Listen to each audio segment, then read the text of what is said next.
Is posting anonymously on social media good for your mental wellness? If you're new here, I'm Jeff Turner, and over the last half decade, I have been working in the mental health and wellness field, doing something called peer support.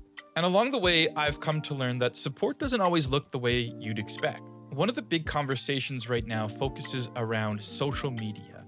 There are tons of studies and articles and research done claiming that social media isn't very good for people's mental health and well-being. And yes, a lot of those studies and a lot of the research is true. But it got me wondering, is it all bad? Or are there ways, maybe in a different form, that these platforms could actually help us? Recently, I've been experimenting with different types of support, and I came across an anonymous posting site called Spilled Sips. It's basically an online anti-social media platform. You can hop on, write whatever's on your mind, pop it into the feed, and everything stays completely anonymous. Nobody knows it's you. So I decided to try it for 30 days, and in this video, I'm going to share my 3 biggest takeaways. So hopefully you can decide if anonymous posting is a tool that you want to add to your mental wellness journey.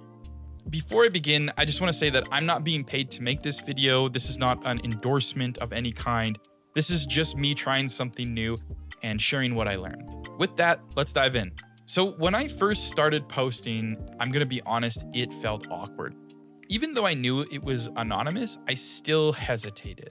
I'd often stare into the screen, watching the little thing blink, the little cursor blink, wondering, is this really anonymous? What if somebody recognizes me? And, what if I post this and it gets a ton of hate or people aren't receptive of it? I know it sounds silly, but most of us are conditioned to attach our identity to everything we share, even on social media. Typically, my posts online are on traditional platforms, and that carries my name, my face, and my work, and it comes with a sense of performance. I often feel like what I post needs to be polished and valuable or in some way entertaining for people to like and engage with it. So when that layer was gone, I honestly didn't really know how to show up. And psychologists actually have a term for this effect.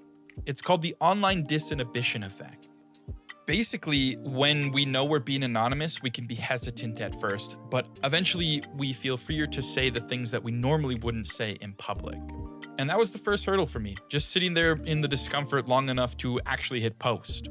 I realized because this was all anonymous, I had no expectations. There was no audience to build, there was no algorithm to please, and that was so refreshing. Because so much of my online life, whether it be social media or even an email, it comes with expectations. Even something as small as hitting publish or post comes with this expectation or this weight of how will people react. After a couple of days, none of that existed. I could feel free to say what was on my mind, put anything down that I wanted to.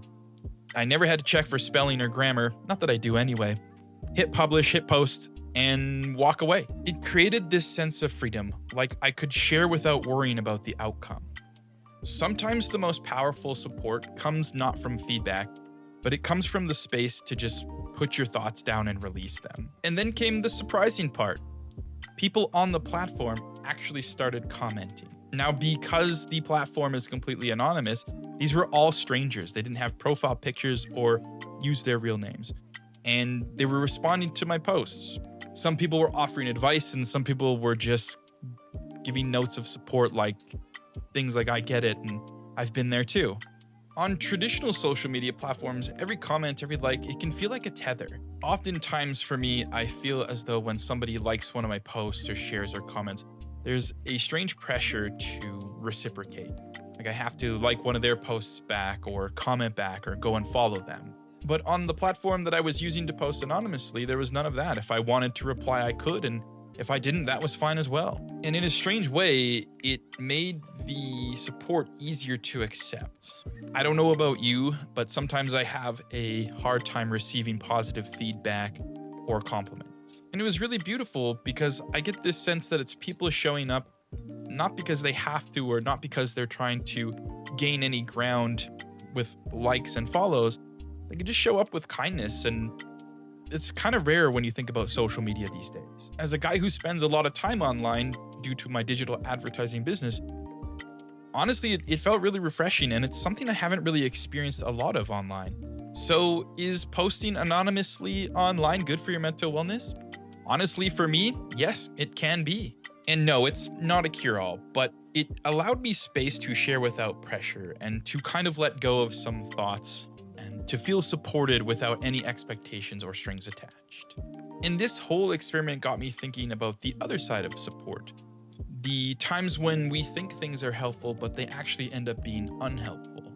I actually made a video about this called The Dark Side of Self-Help. This is where I dig into when self-help starts to feel more like pressure and less like peace.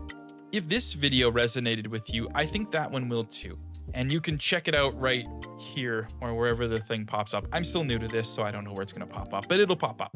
And if you'd like to see more videos on peer support, mental wellness in general, hit the like button, subscribe to my channel, and until next time, I'm Jeff Turner, and remember to take care of yourself however that looks to you.